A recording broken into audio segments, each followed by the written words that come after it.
ஏதாவது ஒண்ணு சொல்லிவிட்டு தெரியாத ஒண்ணு சொல்லிவிட்டு பேசாம இருந்தா நம்ம ஒண்ணு சொல்றோம்னாக்க நமக்கு அந்த அர்த்தம் விளக்கம் தெரியணும். முதல்ல விளக்கம் தெரிஞ்சாதான் பேச முடியும்.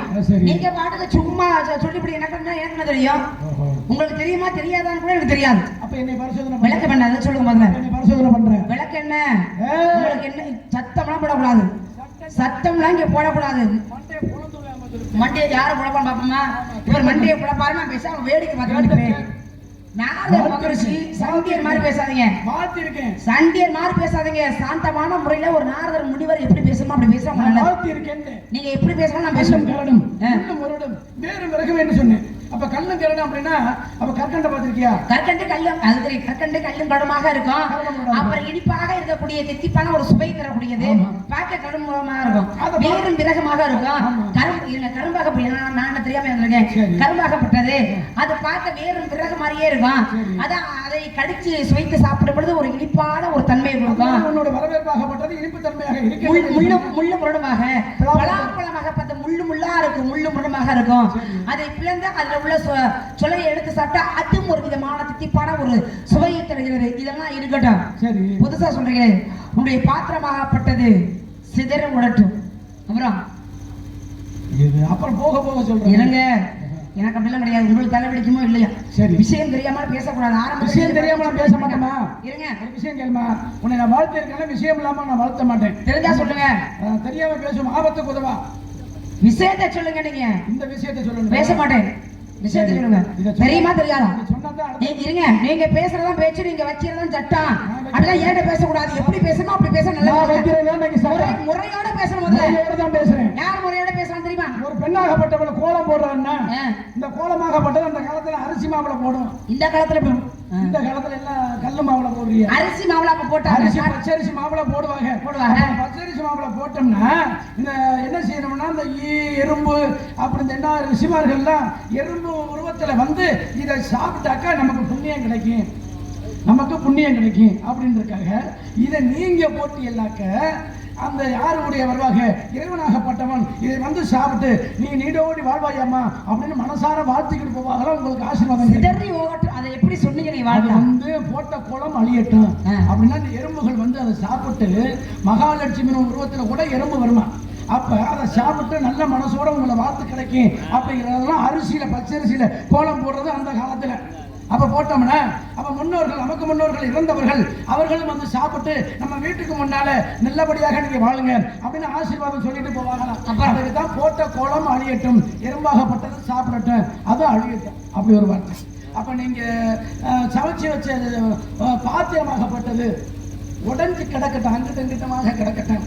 அவங்க வாழ்த்தி உங்களுக்கு திருமணம்னு ஒன்று நடக்கும் பொழுது அப்ப கணவனும் மனைவியும் ஒன்றா சேரும் பொழுது அந்த கணவன் மனைவி ஒன்றா சேர்ந்து அவங்களுக்கு நீங்க கற்பம் அடைஞ்சு ஒரு குழந்தையை பெற்றெடுத்து இந்த குழந்தையாகப்பட்டது நீ கழுவி வச்சிருக்க பாத்திரத்தெல்லாம் அள்ளி அள்ளி வீச வேண்டும் அப்படிங்கிற ஒரு வார்த்தை கொடுத்தேன். அதே மாதிரி அந்த சாப்பிட்ட சாப்பாடு நீ ஒரு கிண்ணத்தில் அள்ளி சாப்பிட்டு அள்ளி தன்னுடைய குழந்தையாகப்பட்டவளுக்கு கொடுப்ப.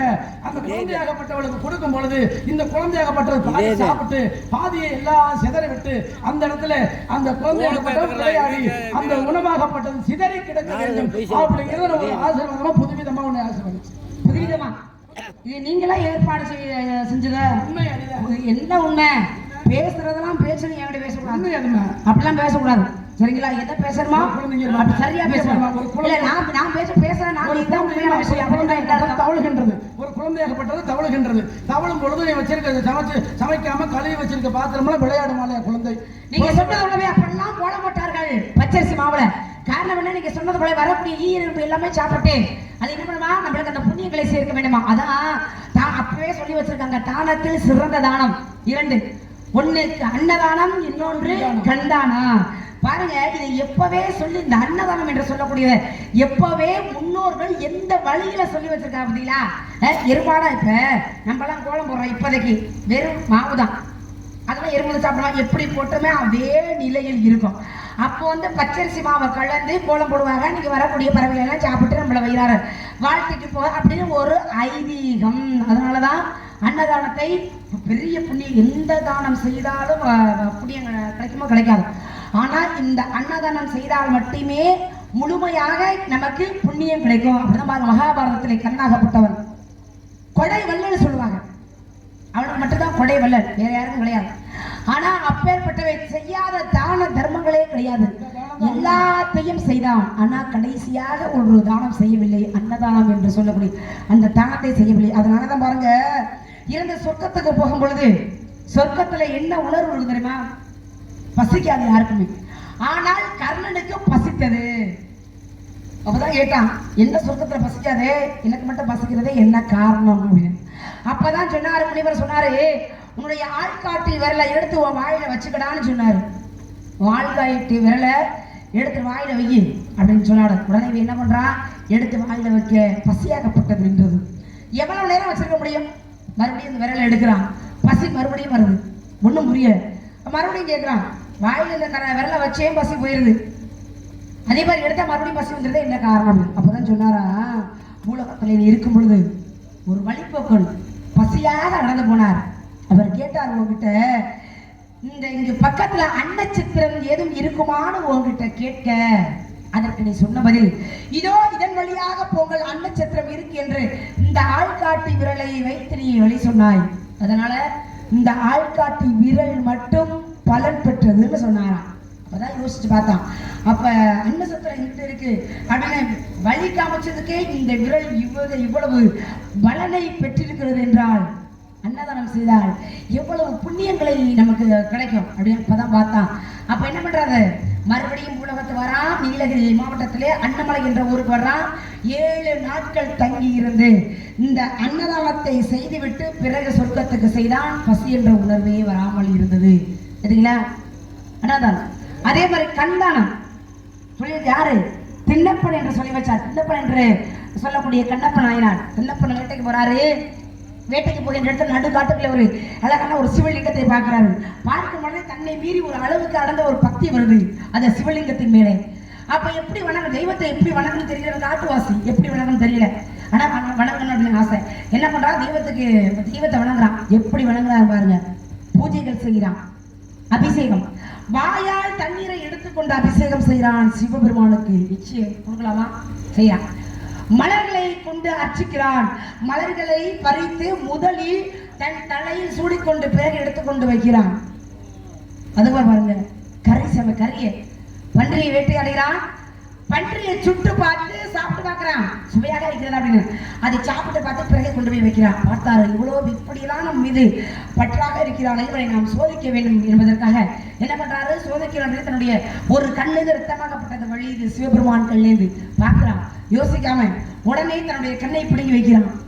மறுபடியும் என்ன பண்றாரு, சோதனை கொடுக்குறாரு, இப்பேற்பட்ட ஒரு பக்தனா அப்படின்னு சொல்லி. மறுபடியும் என்ன பண்றா, இன்னொரு கண்ணை பிடுங்க போறான். அப்படிதான் காட்சி கொடுத்தார்.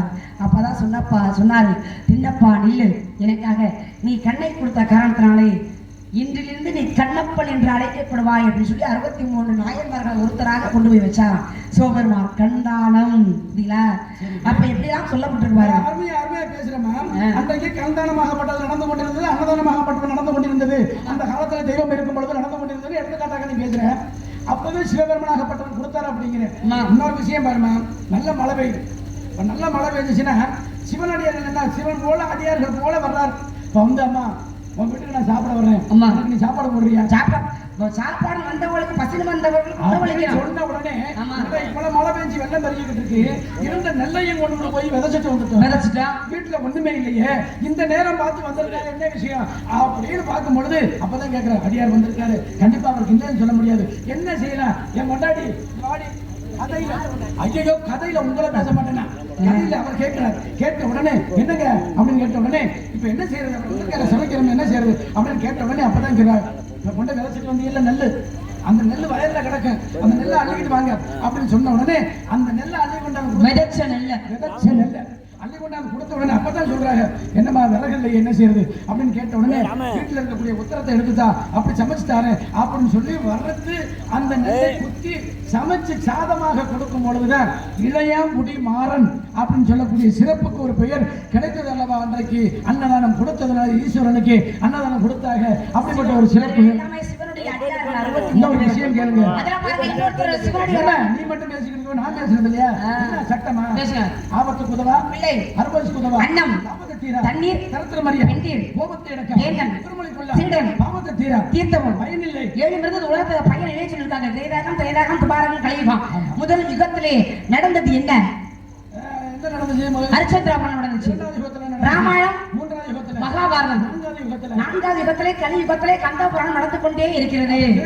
எத்தனை வருஷம்? 17 வருடத்துக்கு 28 வருடம் கொண்டது. 12,96,000 வருடங்களை கொண்டது. 8,42,000 வருடங்களை கொண்டது. 4,32,200 வருடங்களை கொண்டது. 43,20,000 வருடங்களை கொண்டது ஒரு சதயுகம். பருவம் 7 பருவம். நாம 3வது பருவம் அங்கே பருவம். நம்ம நிலத்துக்கு தண்ணி தேவை, வீட்டுக்கு வெளிச்சம் தேவை, வெளிச்சம் தேவை, பாதுகாப்பு தேவை, பாதுகாப்பு. இப்படியே ஒரு பெண்ணாகப்பட்டவள் ருதுவாக, இந்த பெண்ணாகப்பட்டவள் ருதுவாகும் பொழுது அந்த பெண்ணை மட்டும் வெளியில 5 நாளைக்கு வச்சிருக்காங்க. உங்க சம்பந்தப்பட்ட கேள்வி தான் நான் கேட்கிறேன், தவறா நினைக்க கூடாது. ஒரு பெண்ணு வீட்டுக்கு ஒதுக்குனா 5 நாள் ஒதுக்கி வைக்கிறாங்க. அப்ப 5 நாள் ஒதுக்கி வச்சாங்க. இதே மாதிரி தெய்வமாகப்பட்டதை ஒதுக்கி வைக்கிறாங்க 5 நாளைக்கு. எந்த தெய்வம்? அந்த துணியை வந்து ஏலம் கொடுக்குறாங்களாம். எந்த கோயில்னு சொல்ல முடியுமா? வாய்களியே பேசுறீல்ல, சம்பளம் எனக்கு 5,000 ரூபாய் கேட்குறீல்ல, ஆட்டோ செலவு 100 ரூபா 200 ரூபா கேட்குறீல்ல, எங்க நல்ல வண்டியா இருந்தா எங்க கேட்ட கேள்விக்கு பதில் சொல்லுவோம். சம்மதக்கடி முனிவர், ரேணுகா தேவி 2 பேர் இருக்காங்க. அந்த அம்மா என்ன பண்றாங்க? தினந்தோறும் குளிச்சு முடிச்சுட்டு பூஜைக்கு என்ன பண்ணுவாங்க? தண்ணி எடுத்து கொண்டாந்து கேட்கல, பச்சை மண்ணில் பானை செஞ்சு. கேட்கிற கேள்விக்கு பதில் வரணும். பலவளெல்லாம் பேசிக்கிட்டு கூடாது. கேட்ட கேள்விக்கு ஒழுங்கா பதில் வரல. விஷயம் நிறைய பேசணும். நீங்க கேட்ட கேள்விக்கு சுருக்கமான ஒரு பதில் எங்கேயுமே கிடையாது. என்ன சொன்னீங்க? சொல்லுங்க. சம்பளம் கிடைக்காது. கேள்வியை சொல்லுங்க. கேள்வியை சொல்லுங்க. எந்த கோயில்? எந்த கோயில? கேள்வியை சொல்லுங்கன்னு கேட்டேன். தலைக்கு குளிச்சா அந்த துணியை கொண்டு போய் ஏலத்துல விடுவாங்க. அது எந்த கோவில்? சோட்டானி கரையில் இருக்கக்கூடிய பகவதி அம்மன் கோவில்ல தான் இது நடந்து கொண்டிருக்கிறது. சரிங்களா? அம்மா ஒதுக்கி வைப்பாங்க. இதான் நீங்க கேட்ட கேள்விக்கு பதில். துணியை ஏலம் விடுறாங்க. ஏலம் விடுறாங்க. ஏலம் விட்டு கொண்டாந்து எந்த குளத்துல எந்த ஊர்ல கொண்டாந்து கலக்கிறாங்க? எங்க கலக்குறாங்க அப்படின்னு பார்க்கும் பொழுது மதுரையில இருக்கக்கூடிய திருப்பரங்குன்றம் சொல்றோமா இல்லையா, அங்க இருக்கக்கூடிய குளத்துல தான் கரைச்சி அந்த துணியை கழுவுறாங்க. அப்படி கழுவுனோம்னாக்க அங்க இருக்கக்கூடிய மீனாகப்பட்டது ரிஷிகள் வந்து சாபத்தினால மீனாக கிடைக்கின்றார்களாம். அப்ப கிடைக்கும் பொழுது துணியை கழுவி அதை சாப்பிட்ட உடனே அதில் இருக்கக்கூடிய சாபமாகப்பட்டது உங்களுக்கு விலகும் என்று ஐதீகமாகப்பட்டது வந்து கொண்டிருக்கின்றது. அப்ப கொண்டாந்து அந்த துணியை அலசும் பொழுது அந்த மீன்கள் வந்து சாபமாக மாறுமா இல்லையா? வரமாக மண்பதை எப்படி இருந்தார்களோ அதே ரிஷிகளாக இருப்பாங்களா இல்லையா? அப்ப ரிஷிகளாக மாறினாங்களா இல்லையா? மாறினாங்க. யாரு ரிஷிகளாக மாறினாங்க? ரிஷிமார்கள் அங்கே கிடைக்கின்றார்கள். ரிஷிமார்கள் கிடைக்கிறாங்க. அவங்க யாருன்னு கேட்டேன். கிடக்கிறவங்களை மீனாக கிடக்கிறவங்களை கேட்கிறியா? மீனாக கிடக்கிறவங்களை யாரு கேட்டேன்? மீனாக கிடக்கிறவங்களே. அப்ப கிரிகன் என்று சொல்லக்கூடிய ரிஷி, தர்மம் என்று சொல்லக்கூடிய ஒரு ரிஷி, தாருகன் என்று சொல்லக்கூடிய ஒரு ரிஷி, பிரம்மம் என்று சொல்லக்கூடிய ஒரு ரிஷி, காரகன் என்று சொல்லக்கூடிய ரிஷி. இவர்களாம் யாருடைய பிள்ளைகள்? இவர்களுடைய யாருடைய பிள்ளைகள்? ஏன்னா சிவபெருமானாகப்பட்டவர் கொடுத்த சாபம் அது ஒரு வகை. பிரம்மனுடைய பிள்ளைகள் இவர்கள். பிரம்மனுடைய பிள்ளைகள் சாபத்தின் காரணமாக மீன்களாக இங்க மதுரையிலே எந்த குளத்தில் இருக்கிறது?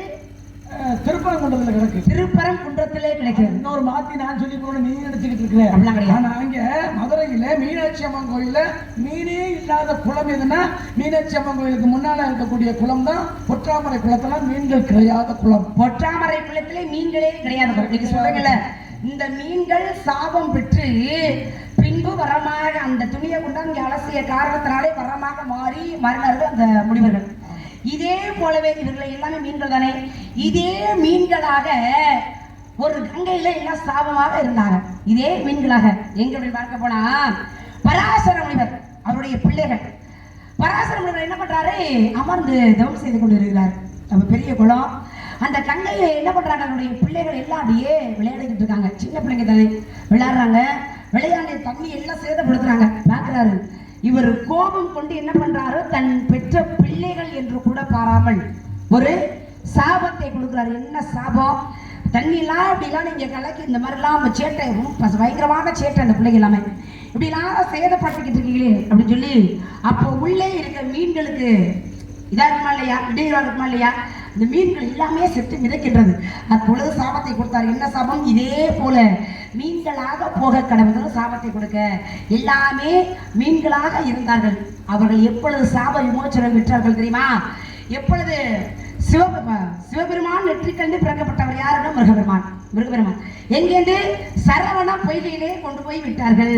6 தாமரை மலர்களில் 6 உருவமாக அவதரித்தார். அந்த 6 உருவங்களையும் அப்படியே அனைத்து யாரு பார்வதியாகப்பட்டவங்க என்ன பண்றாங்க, அப்படியே போய் ஒன்று சேர அணைக்கிறாங்க. அப்படி ஒன்று சேர அழைக்கும் பொழுது விஷயம் என்ன தெரியுமா தெரியுங்க, நீங்க இப்படி பூ வச்சிருக்கிறத பார்த்த உடனே இப்படி பூ வச்சு தொங்க விட்டா வேண்டாம்னு இருங்க. நான் பேசிக்கிட்டு இருக்கேன். விஷயம் தொட்டுட்டேன், விஷயம் படிச்சிருக்கேன். பேசிக்கிட்டு இருக்கும் பொழுது அப்புறம் இடையில கொண்டாந்து நீங்க பாட்டுக்கு சம்பந்தம்